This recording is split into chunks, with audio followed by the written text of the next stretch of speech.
vento, nem essa folha, essa porta. Pronto. Todo mundo de volta. Ficou alguém perdido no meio do caminho? Quando começou a ficar bom, acabou. Eu entrei no último segundo, no último segundo. Pronto. Então, Oi? o pessoal do YouTube estava preocupado porque só tinha Daniel na reunião e aí pensaram que todo mundo tinha sido arrebatado e que Daniel tinha ficado. Mas vamos lá. Efésios 1. Por favor, desliguem agora seus microfones. Por favor, desliguem seus microfones. E deixa eu aqui desativar todos. Pronto, estão me ouvindo aí, né? Agora, o porta-voz de Efésios 1. Quem é o porta-voz de Efésios 1? Não estou ouvindo, Dani. Não está? Então é problema no microfone dele, no alto-falante dele, que eu estou ouvindo muito bem. Ah, ok. Vamos lá, então. Quem é o porta-voz de Efésios 1? Eu. Fale aí, Jean. Sobre... É um desafio. Beleza. Nosso grupo foi eu, Karine, Jackson e Lucy. A gente ficou com Efésios 1 e a gente resumiu Efésios 1 da seguinte maneira. Deus nos escolheu nele antes de todas as coisas e por meio de Cristo nos revelou qual o nosso chamamento para uma vida de louvor e glória a ele. Amém. Você pegou... Seja mais sintético. Sobre que fala Efésios 1? Isso tudo que você falou, falando no baianês, como é que seria? O propósito de Deus, né? Pronto. Propósito. Muito bem, né? Muito bem, parabéns. Né? Ele fala que antes de criar o mundo, nos amou, nos escolheu, nos predestinou para ser filho, para o louvor da sua glória, né? E agora ele revelou sua vontade secreta, seu mistério, né? E o plano é esse. Então, Efésios 1 fala do propósito. Estão de acordo? Ok? Então, Efésios 1, propósito.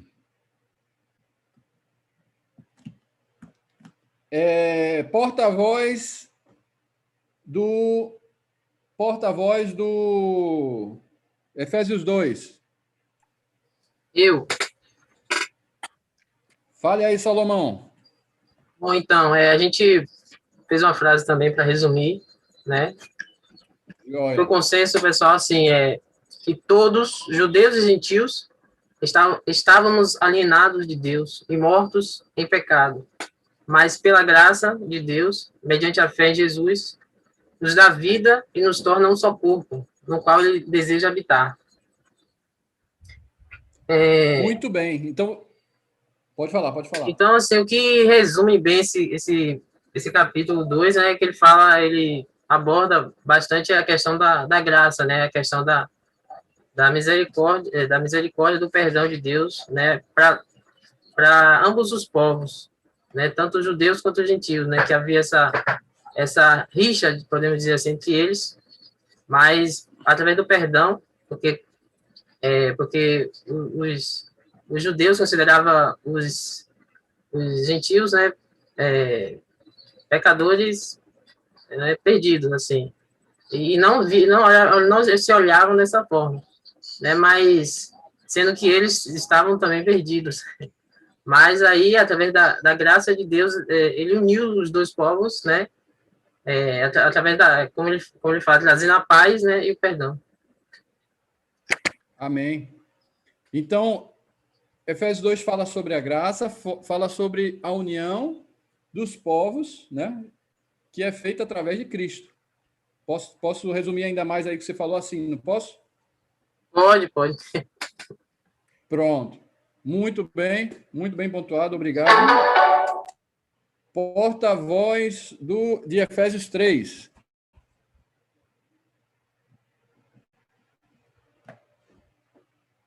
Efésios 3 acabou não definindo porta-voz lá na hora da reunião, mas eu vou comentar aqui rapidinho.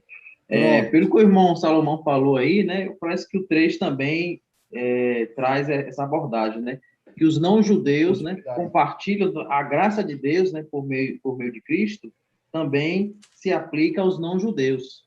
E esse é um segredo que Paulo está revelando aqui. Que antes, né, estava oculto para os seres humanos, e agora ele revela. No verso 6, ele revela isso. 6 em diante. E que ambos, né, judeus e não judeus, fazem parte do mesmo corpo e participam da mesma promessa de Deus por meio de Cristo Jesus. Amém. Tem o versículo 10, Edson, que ele agrega algo diferente do capítulo 2, né? Ele fala que o plano de Deus era mostrar... Isso, Pode falar. Ele fala que isso também estava oculto para os seres celestiais. E a partir daí foi mostrado. O que ele fala aqui, ó? E isso aconteceu a fim de que agora, por meio da igreja, as autoridades e os poderes angélicos do mundo celestial conheçam a sabedoria de Deus em todas as suas formas. Então, dá a entender que antes eles não sabiam e a partir de agora sabem também que os não-judeus compartilham também da graça. Muito bom, muito bom. Obrigado. Efésios 4, porta-voz de Efésios 4.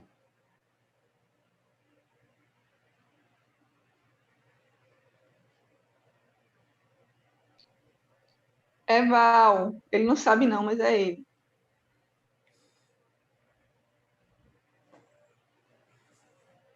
Tá no mudo, Val. Tá no mudo, Val.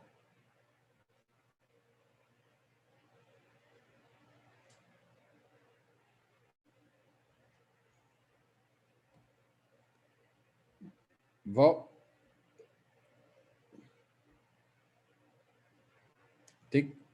Tem que ativar o som aí, Val.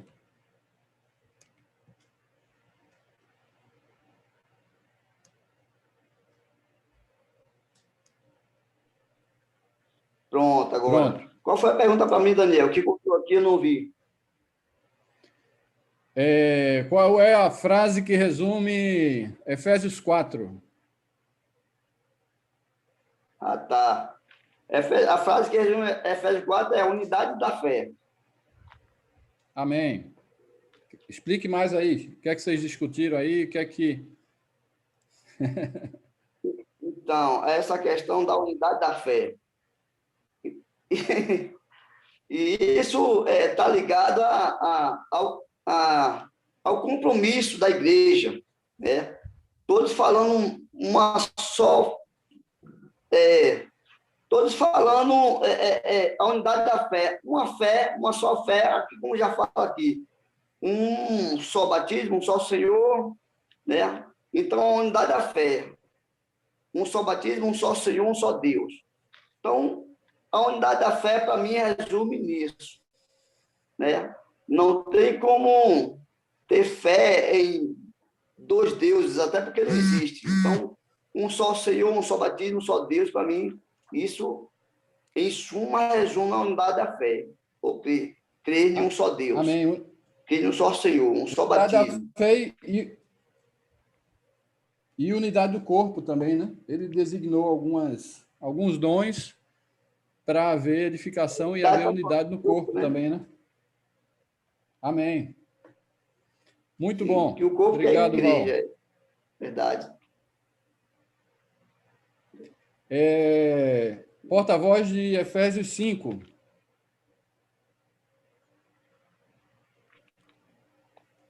Oi. Como você me designou essa missão, Daniel, eu que não dificilmente me falo assim em público, eu vou tentar, né? A gente fez um resumo, mas Dona Helena, quando ela chegou, como a internet dela não estava um pouco ruim, ela chegou já no final, ela contribuiu bastante, mas ela está com um problema aí na internet, que é o sinal dela. E a gente tinha falado no início sobre o Efésios 5, sobre a conduta e obediência, né? A gente Muito bem. falou, fazer um apanhado que fala que, trazendo aqui para vocês por mim, fala sobre agir como Cristo agiu, amar uns aos outros como ele nos amou. Sejamos como Cristo, pois ele foi obediente e fiel. Portanto, diz assim, portanto, preste atenção na sua maneira de viver. Então, traz muito sobre a e ele de cada ele dá um. conselhos práticos, né? Dessa maneira de viver. Quais são as áreas? Né? Quais são as áreas que ele dá conselho aí? A família, né? A esposa, muito marido, bem, a sua conduta com o marido e com a esposa, a sua conduta no dia a dia, sua preocupação de estar vendo o que você fala, o que você ouve, né? Ele faz bem assim, quer dizer, traz a pureza da vida e também traz a você a luz do seu modo de viver. Muito bem. Parabéns aí. Muito obrigado, Ivaí. Porta-voz do Efésios 6, o último. Ele ainda pega o iniciozinho dessa questão de conduta, né? Filhos e pais, escravos e senhores. E aí, quem é o porta-voz de Efésios 6? Patrícia, né?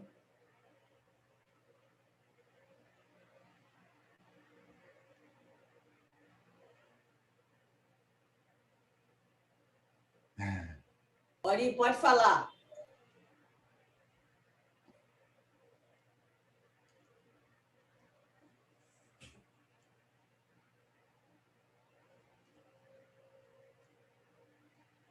Tá no mudo, Ório. Se estiver falando, tá no mudo. Ah, tá. Carlinha ou Patrícia? Carlinha, cadê você? Então, o capítulo 6 de Efésios, ele na verdade, é um tratado, né? Porque cada verso tem uma coisa muito específica, muito direcionada. E ele começa falando da obediência que os filhos devem aos pais. Depois ele vai falar do cuidado dos pais em não provocar os filhos. Depois ele vai falar da nossa postura como empregados. Como tratar os patrões, principalmente os incrédulos, mas os patrões de um modo geral. No versículo 10, ele faz o resumo, na verdade, talvez de todo o livro, mas possivelmente do capítulo 6. Ele diz, finalmente, irmãos, estou concluindo, estou fechando o negócio, estou botando a tampa. Finalmente, meus irmãos, sedes forte no Senhor e na força do seu poder. Confia nesse negócio. E aí Carlinha trouxe um negócio fantástico, porque ela disse, esse aí complementa com o versículo 13. Né, Carla? E o versículo 13 que diz, portanto, tomai toda a armadura de Deus para que possais resistir o dia mau e, havendo feito tudo, ficar firme. E isso só é possível se você ser forte no Senhor e na força do seu poder. Então, sem dissertar sobre todos os demais textos, o resumo é esse. Posso dizer, então, que tem a questão da armadura completa e da batalha, certo? Porque no de Ivaí, na verdade, esses dois blocos, primeiro de filhos e pais e escravos e senhores, ele está dentro dos conselhos práticos, né? E o tema mais forte aí dos 6 seria essa aí, armadura completa e batalha, que é a oração. Amém? Gostaram dessa dinâmica aí? É interessante, foi. Agora, o que é que acontece? Eu vou tentar dar liga a tudo isso aí, né? Como? A gente tem que lembrar que a carta, ela não tem capítulo, ela não tem versículo, né? A carta era lida toda e a igreja lia a carta toda, né? Então, vocês perceberam aí, né, que no capítulo 1 de Efésios, Paulo está falando sobre o propósito eterno de Deus, certo? Eu tenho grifado aqui algumas palavras, né? Antes de criar o mundo, nos amou, nos escolheu para sermos santos, nos predestinou para o louvor da sua glória, e tinha uma vontade secreta, né? E era um plano que não tinha sido revelado e que no seu devido tempo, né, foi concluído o tempo. Então, o que é que acontece? Ele vai reunir toda a autoridade de Cristo. Então, o propósito de Deus era que nós louvássemos a Deus e lhe dessemos glória. Então, ele pinta um panorama, né, de algo glorioso onde eu faço parte do propósito que está no coração de Deus. Mas tem um problema, né? Nós temos uma esperança, um chamamento em herança. Mas os filhos de Deus, quem eram? Era o povo de Israel, né? Nós estávamos mortos em nossos delitos e desobediência, né? E aí a gente entra no capítulo 2, que ele fala da nossa união com Cristo, né? Da nossa união entre os povos e do caminho para a gente fazer parte desse propósito. Ok? Então, a gente viu quão maravilhoso é o propósito, que nós, né, embora sendo gentios também, embora sendo, por natureza, inimigos, merecedores da ira, né, e Deus, tão rico em misericórdia, nos fez participar disso, né? Incircunciso e circunciso, os que viviam afastados, né, agora foram trazidos para perto.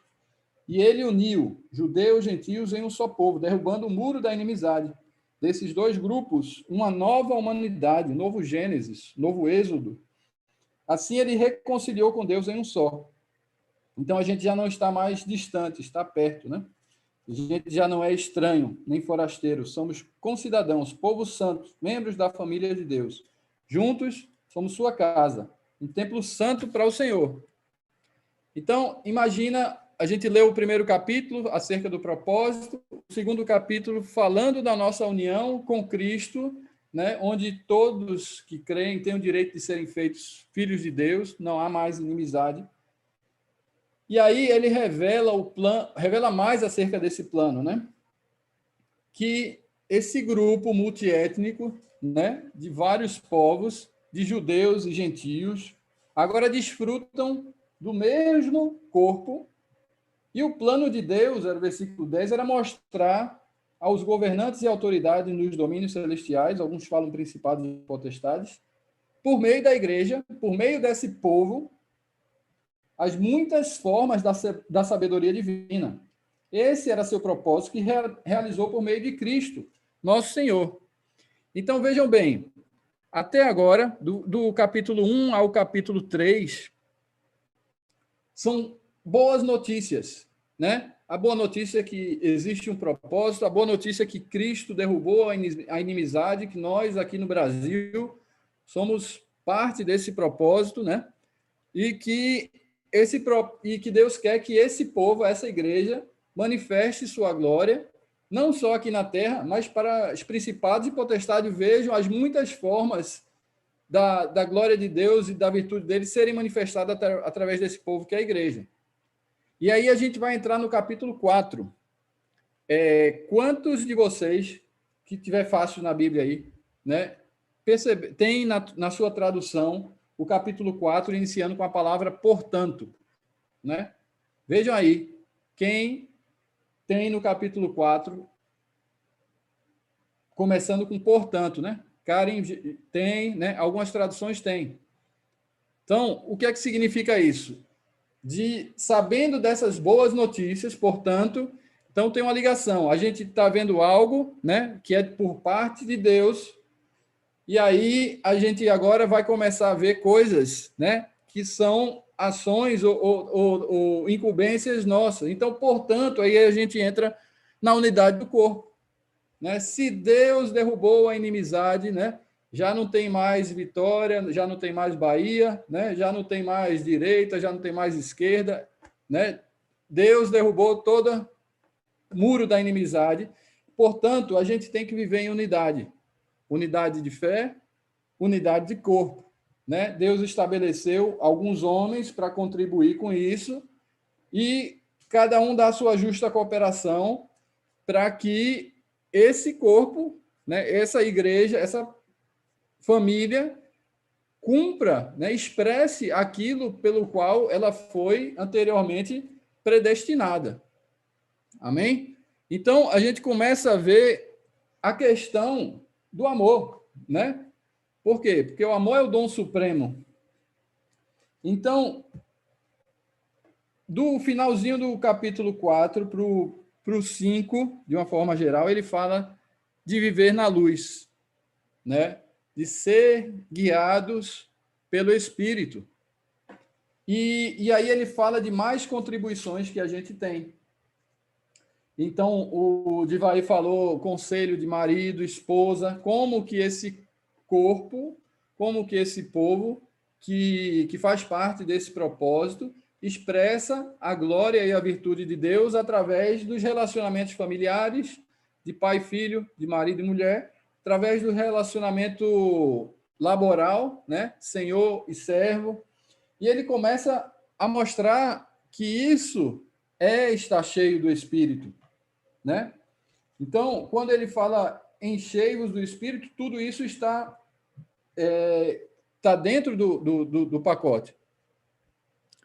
E aí, sabendo o propósito eterno, a nossa união com Cristo, né? A revelação desse propósito, sabendo essas boas notícias, a gente atuando com unidade de fé, unidade do corpo, e guiado pelo Espírito Santo, né? Expressando isso no nosso relacionamento familiar, nossos relacionamentos laborais, o que é que a gente faz? A gente começa a se vestir da armadura de Deus, toda a armadura, né? E aqui eu queria só fazer um detalhamento mais, né? Que tinha uma irmã lá no México que ela veio perguntar acerca da armadura de Deus, e ela pensava que assim tinham ensinado para ela, né? Que ela acordava de manhã e colocava, me coloca o capacete da salvação, né? Me coloca a couraça da justiça, me coloco... E ela fazia isso como um ritual, não sei. E imagino que Deus, na sinceridade do coração dela, devia estar abençoando ela, mas não imagino que era isso exatamente que o texto quer dizer, né? Quando ele fala o capacete da salvação, né? Então o capacete protege aqui nossa mente, né? Por quê? Porque quando a gente for para a batalha, e a gente já sabe que a batalha é a oração, então o diabo ele sempre vai dizer que você não é salvo, que você não é filho, né? Vai duvidar acerca do seu chamado, do seu propósito, né? Como fala no início, e da sua herança, como fala no primeiro capítulo. Então, o capacete da salvação, ele protege, né? E você não ter dúvida acerca de tudo que Deus prometeu para você. Couraça da justiça significa que nós estamos andando em justiça, fazendo o que é justo, né? Filhos, obedecei vossos pais no Senhor, porque isso é justo. Então, ter fome e sede de justiça não é fazer protesto e reclamar da corrupção e tudo isso. Ter fome e sede de justiça é você ser justo, né? Conforme a palavra fala. Então, cinturão da verdade, né? A gente andar falando a verdade, né? A calçar os pés com a preparação do Evangelho e a espada do Espírito. Então, a espada do Espírito não é a palavra. A espada do Espírito é a palavra certa no momento certo, né? É a palavra revelada para aquele combate, né? Então, essa é a espada do Espírito. E aí, o que é que acontece? Essa armadura completa, a gente entra na batalha. Então, orando todo o tempo no Espírito, porque nossa luta não é contra a carne, contra sangue, contra principados e potestades. Então, a nossa batalha, a nossa luta, né, se Deus queria manifestar para os principados e potestades as muitas formas da expressão da sua glória através desse corpo que é a igreja. Então, a nossa luta vai ser que essa expressão, né, quem não vai querer essa expressão são os principados e potestades. Então, a nossa batalha é em oração. Isso não significa que a gente é algo monástico, que é apenas oração. Por exemplo, eu não me lembro agora o nome da pessoa, mas a palavra fala que foram escutadas suas orações e as esmolas, né? Então, havia associado à oração uma ação. Quando Jesus fala para a gente orar, para mandar... Cornélio, obrigado, Orelha. Quando Jesus fala para a gente orar para mandar trabalhadores, né? Então, tem uma pegadinha aí que quando você está orando, não é para vir alguém necessariamente vir alguém do exterior, né? Mas é para que você, ao orar, você se sinta comissionado para ser esse que levanta a mão e vai, né? Então, existe uma atitude implícita na oração. Então, se está a sua mão a fazer, a gente faz. Mas qual é o combate que essa oração vai estar combatendo, né? A gente volta para o capítulo 1, né? Então, dá um ciclo na carta de Efésios, que é o quê? Propósito, cumprir o propósito, né? Ele nos predestinou, né? Estamos unidos com Cristo, né? Esse é o caminho, foi derrubado o muro da inimizade. Ele quer que esse corpo multiétnico, de muitos povos, ele expresse a glória e a virtude dele, inclusive para os principados e potestades. E o que é que nos cabe? Unidade do corpo, unidade de fé, amor, guiados pelo Espírito Santo, né? Com conselhos práticos para a nossa vida, vestido de toda a armadura de Deus e batalhando aí em oração.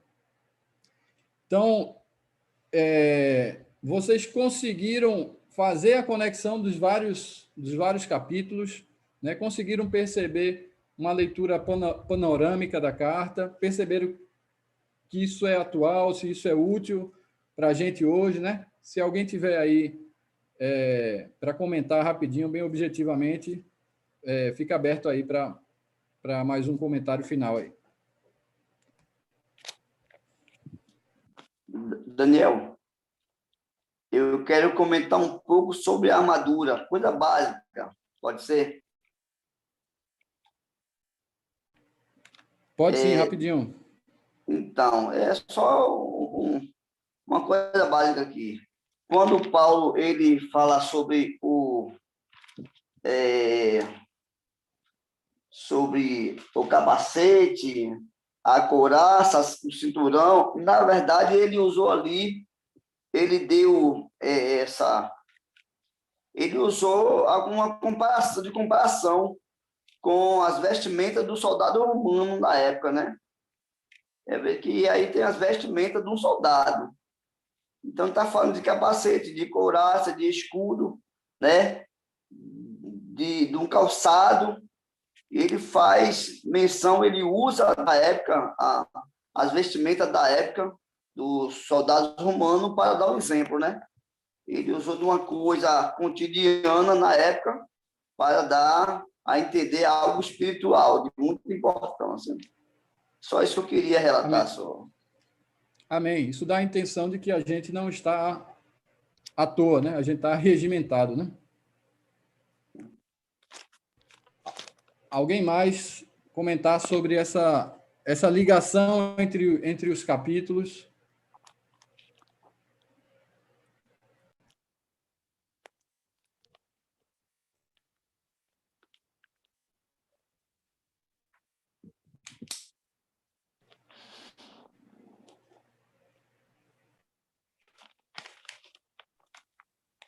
Boa noite. Eu queria falar também algo sobre essa parte da armadura, né? Porque antes eu via como esse texto como algo assim que a gente fosse enfrentar algo muito ruim e que aí a gente tivesse que vestir essa armadura para se proteger e tal. Só que hoje me veio um entendimento um pouco diferente, tendo essa consciência do que foi dito antes, sobre a conduta, né? Então, eu agora entendi que essa armadura deve ser no dia a dia, né? Não como se tivesse uma guerra para a gente enfrentar e fosse para a batalha agora, nesse momento, sabe? Como se algo muito ruim estivesse chegando. Mas como durante todo o dia, sabe? A gente deve estar com essa armadura, com essa proteção, com esse conhecimento, imitando a Cristo e tendo essas condutas diárias. Acho que eu entendi mais ou menos isso aí. Deu para entender o que eu disse? Ou ficou confuso? Não, deu para entender que você entendeu. Deu para entender que você entendeu o que a gente estava se propondo a estudar. Muito bom, Juliana. É justamente isso. Aqueles itens da armadura, né, são coisas que a gente tem no dia a dia, né? E você vê que é um conselho prático de coisas que às vezes a gente não dá muito valor, como relacionamento marido, mulher, pais e filhos, relacionamento de trabalho, mas isso está ligado com o propósito eterno de Deus, com nossa postura de ser sal e luz, né? De expressar a glória e virtude de Deus, e isso incomoda principado e potestade, né? Então, tenta fazer, não sei se acontece com vocês, mas tenta fazer, né, um culto doméstico, um encontro em casa, né? A mulher está com sono, o filho não sei o quê, parece que é uma batalha espiritual, né? Por quê? Porque, de fato, os principados e potestades não querem que a gente expresse a glória de Deus nesses mínimos detalhes na nossa casa. Muito bem, Juliana. Boa participação aí. Acontece muito.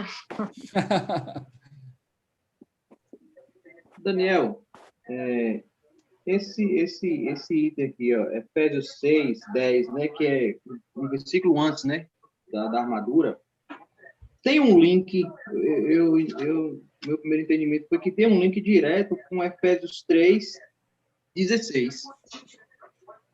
Efésios 3,16 fala, né? E peço, Paulo orando, né? E peço a Deus que, da riqueza da sua glória, Ele, por meio do seu Espírito, dê a vocês poder para que sejam espiritualmente fortes. Aí, se a gente for agora para Efésios 6, 10, ele fala, para terminar, 2 pontos. Tornem-se cada vez mais fortes, vivendo unidos com o Senhor e recebendo a força do seu grande poder. Amém. Tá vinculado mesmo. Tá certinho aí, Edson.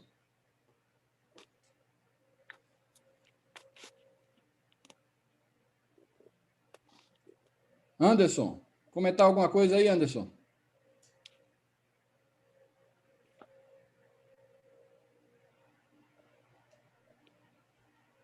Everaldo?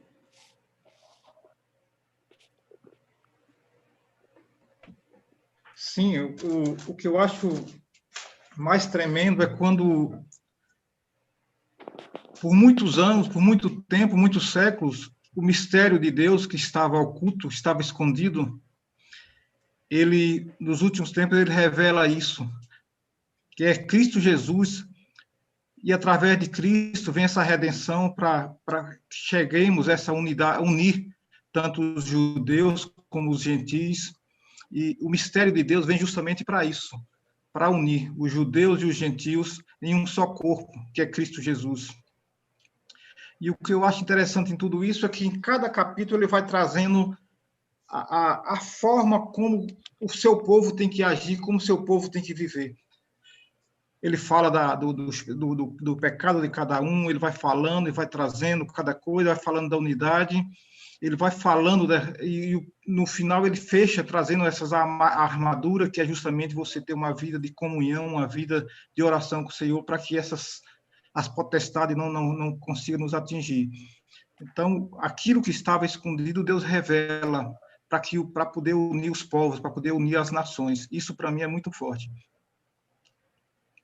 Muito bom.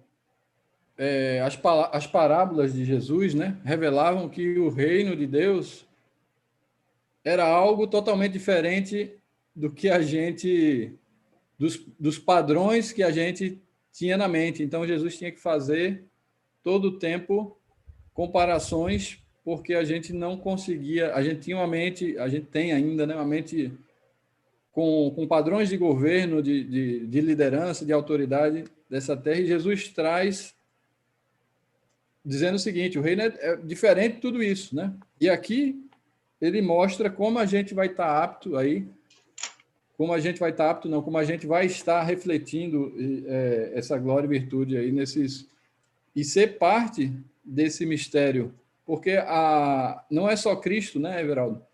Ele quer um corpo que expresse isso aí também, né? Exatamente. Então, isso que você falou, né, é obra de Cristo, com certeza, mas ele nos predestinou para ser parte desse propósito de ser um só corpo com Cristo. Isso mesmo. Sim, antes da fundação do mundo, nós já fomos separados, escolhidos, para que em Cristo a gente pudesse expressar a sua glória aqui na Terra. Esse é o propósito, lá quando ele, no Gênesis, quando ele cria o homem, e ele diz, forma o homem à sua imagem e semelhança, qual era o objetivo ali? Para que aquele homem pudesse expressar a sua glória aqui na Terra, pudesse ser o seu representante, expressando a sua glória aqui na Terra. E Efésios, ele vem e cumpre isso. O mistério que estava escondido, Deus revela. Aqui é a obra redentora de Cristo. E essa obra redentora nos une os povos, une as nações em Cristo, formando um corpo, aonde o próprio Cristo se torna o cabeça desse corpo. Amém. Daniel? Pode falar.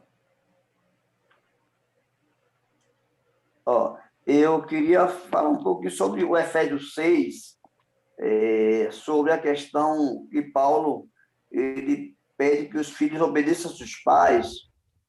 Então, vejo aqui também que esse livro, essa parte de Efésios aqui, está em harmonia com o livro lá em Êxodo, né? Capítulo 20, 12, que diz assim, honra teu pai e tua mãe para te pôr teus dias de vida na terra que o Senhor teu Deus te dá.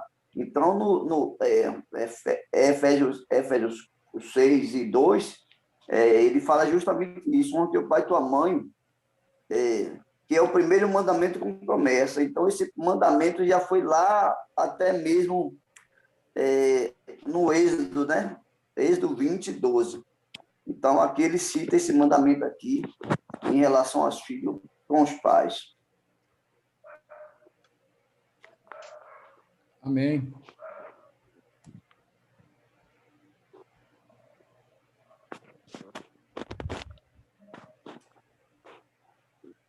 Alguém mais?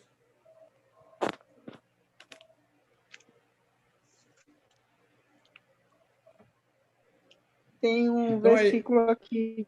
Pode falar. De Efésios 5, que dá uma dica, né? De como ser cheio do Espírito Santo, né?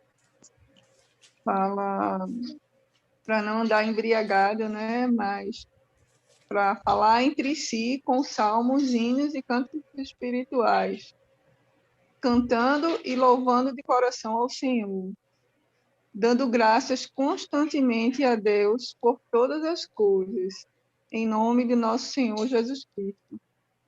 Né? Dá uma dica aqui para ser cheio do Espírito Santo.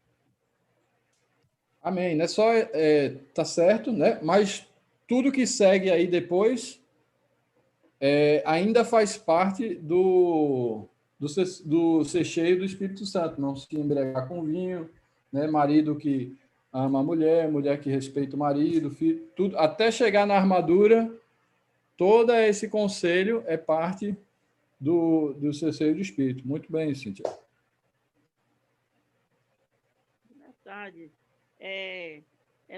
Efésios todo, né? Maravilhoso. A gente vê que o quanto o Senhor é cuidadoso, né? Quanto o amor de Deus, a misericórdia dele é tão tremenda sobre nossas vidas, que ele tem esse propósito e não nos manda aí de qualquer forma, não nos deixa assim à toa sem ensinar.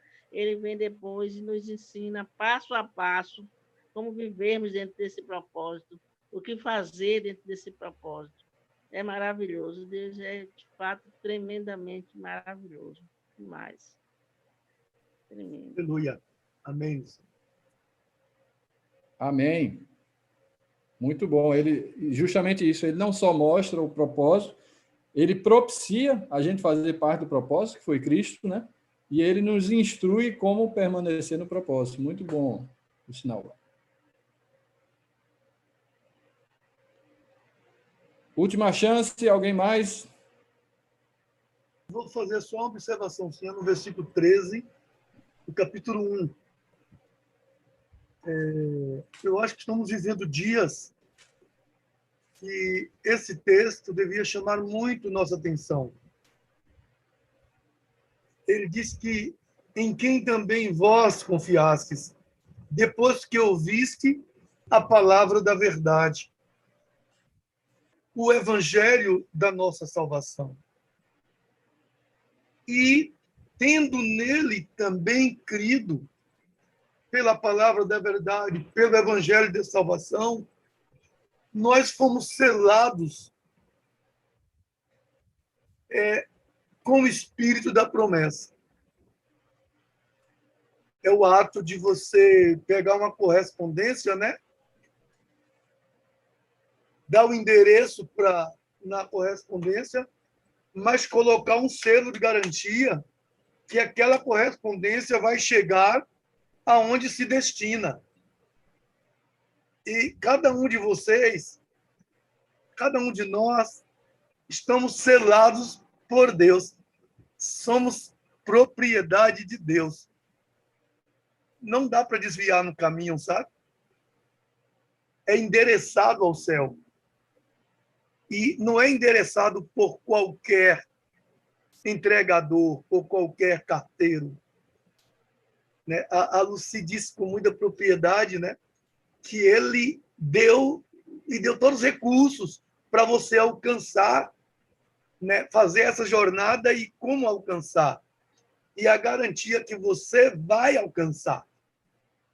Olhe para o seu coração agora e diga ao seu coração: eu vou alcançar. E o que é que tu vai alcançar? Eu sou selado pelo Espírito Santo. Eu sou correspondência, propriedade, que está no porto da terra, destinado ao porto celestial. E lá tem um selo que diz propriedade de Deus. Este selo é o Espírito Santo. Que a gente viva com essa consolação, com essa alegria, de que você, né, você pode bater no peito e gritar para o inferno ouvir, se é que o inferno ouve alguma coisa. Você pode gritar: eu sou propriedade de Deus. Eu sou destinada à plenitude dos tempos. Eu sou selado pelo Espírito Santo para ser entregue ao Pai. Naquele dia em que Jesus Cristo nos apresentará ao Pai e dirá ao Pai: Pai, está aqui teus filhos. Filhos, está aqui teu Pai. Hosana, irmão.